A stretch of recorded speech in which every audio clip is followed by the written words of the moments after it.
Good evening. My name is Lauren Kelley, and I'm a moving image, emerging media grantee based now in New York. Thanks. My project is titled Holiday Way. It is a public access cable series that will also stream on a museum's online video platform. What you're seeing here are one of my storyboard components. I'm going to be sharing several storyboard components tonight because that's this project's current phase of development.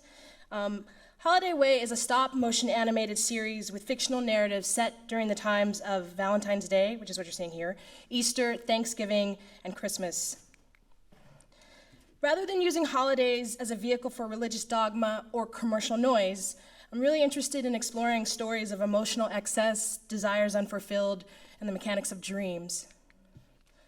To give more context to my animated work and this project in general, I can say that my practice is informed by many things. And for the sake of tonight, I can say that first, I'm attracted to, or I have a genetic affinity for kitsch and womanhood as I know it.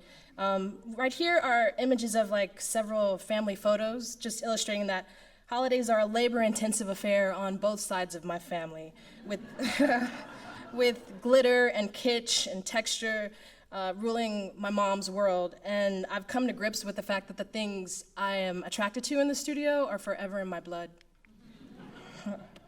My decision to animate miniature things, toys and dolls, really occurred after learning about the 2005 revisiting of the doll test. And for those of you who don't know, the doll test was a series of studies done during the 1940s and 50s that assessed how black children recognized themselves in racially polarizing times. The study was done again in 2005 with children's opinions echoing that of what was expressed 50 years ago, that being that black is equivalent to undesirable.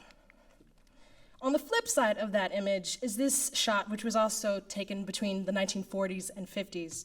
It's the cheerleading squad of Prairie View A&M University, a century-old historically black college in Texas where self-respect and pride have always been a part of the mission.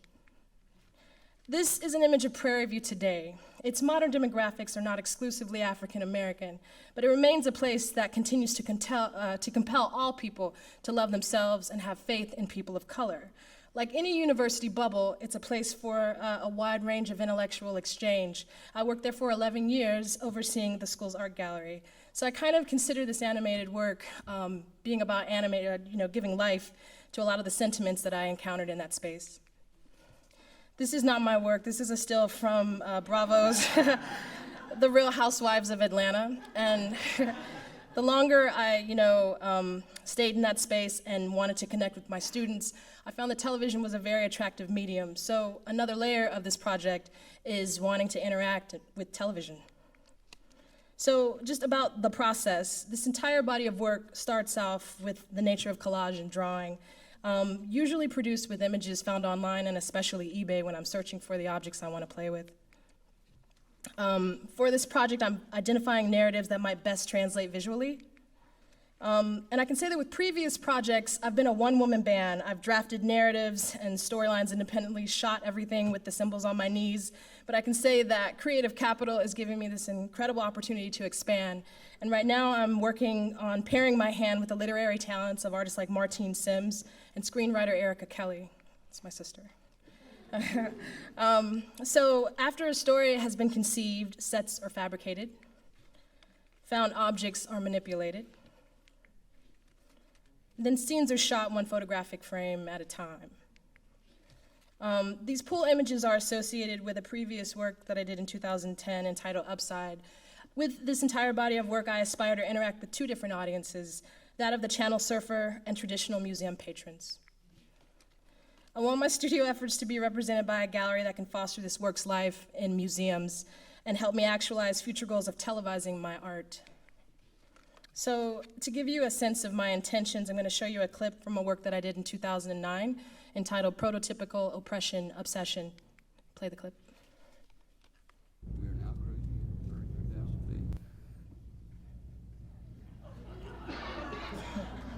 feet. You just can't smoke on this flight. FAA regulations prohibit. I'm about to go into my third tour of duty. I don't have to report for another 10 hours, so I don't think I have to do a damn thing. Shadowing me, Penny. You'll learn that success with our crew starts and ends with a warm smile. I don't know. She just seemed a little too friendly for me.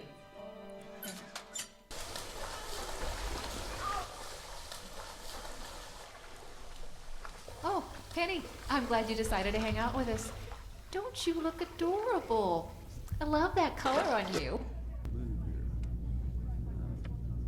Last time, Carla, am I doing a bad job with check-in or something? No, you're doing fine. Kit can be a little irritable in the morning, but she'll warm up with time. You act like you've been here for 25 years. 3 weeks. You just couldn't possibly understand.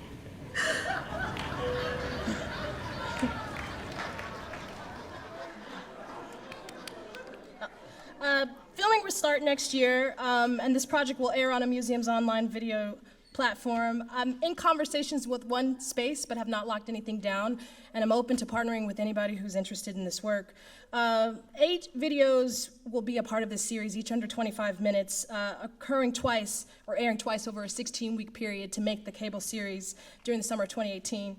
Access channels that I've identified are both in Houston and Manhattan, because that's where I've lived for several years. At the top of this slide are images from 2 public access cable programs, and the bottom are from my Creative Capital project. In this next slide are also images from my Creative Capital project, but at the top are also my wish list of the shows that are with major network programs. I consider this grant an opportunity to really produce a pilot for an idea that I want to continue growing after 2018. And I personally believe that this work could thrive with a network targeting women ages 19 to 54, teens, and or children. Next. So I'm going in with my needs, and those are that I am seeking someone to help me with footage to produce and make my 2018 deadline. I'm looking for a place to shoot in New York. I'm open to bartering, but I'm also willing to travel anywhere in the New York area. I'm also seeking someone, once this work is taken to the level that I'm satisfied with, a programming development executive at either OWN, Oxygen, TV1, BET, Lifetime, the Hallmark Channel, WeTV, or Nickelodeon. And the last number, again, I told you I'm going in, represents what my what my pay plus fringe would look like if I decide to reduce my day job commitments by 40%. So I can say, in conclusion, thank you, Ruby, for believing in artists. Thank you, Creative Capital, for this dynamic experience. I'm feeling great. God is great. Thank you.